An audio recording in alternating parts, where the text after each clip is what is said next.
નમસ્કાર મિત્રો, સ્વાગત છે તમારો એલર્ટ ગુજરાત યુટ્યુબ ચેનલના આ એક વિડીયોમાં। તો મિત્રો, આજે આપણે જોઈએ કે ભારતના પૂર્વ વડાપ્રધાન ડૉક્ટર મનમોહનસિંહ વિશે આગળ જાણીએ। તો મિત્રો, ડૉક્ટર મનમોહનસિંહનો જન્મ ક્યાં થયો હતો?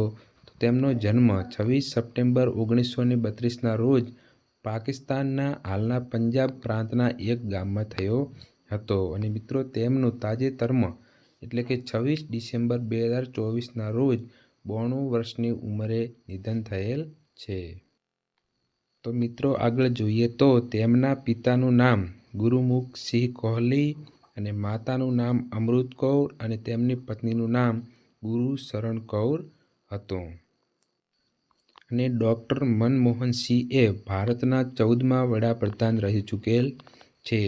તેઓ મિત્રો યાદ રાખો કે 2004થી 2014 એમ 2 વખત ભારતના વડાપ્રધાન રહી ચૂકેલ છે અને સાથે સાથે તેમણે આરબીઆઈના 15મા ગવર્નર તરીકે પણ સેવા આપેલ છે।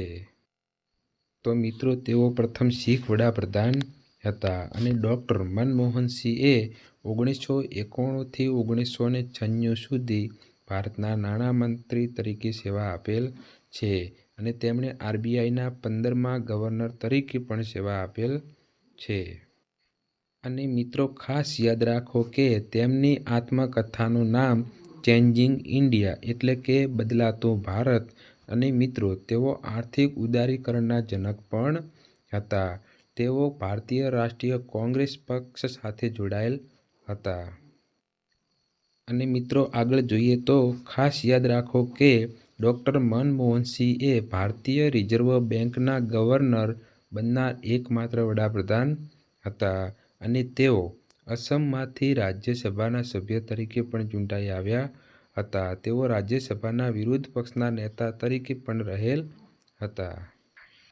અને આગળ જોઈએ તો કે ડૉક્ટર મનમોહનસિંહને મિત્રો 1987માં પદ્મ વિભૂષણ પુરસ્કાર આપવામાં આવ્યો હતો। તેઓ નાણામંત્રી તરીકે આપેલા યોગદાન બદલ તેમને એશિયા મની એવોર્ડ પણ મળેલ છે। તેઓને કેમ્બ્રિજ યુનિવર્સિટી તરફથી 1956માં એડમ સ્મિથ પુરસ્કાર પણ મળેલ છે।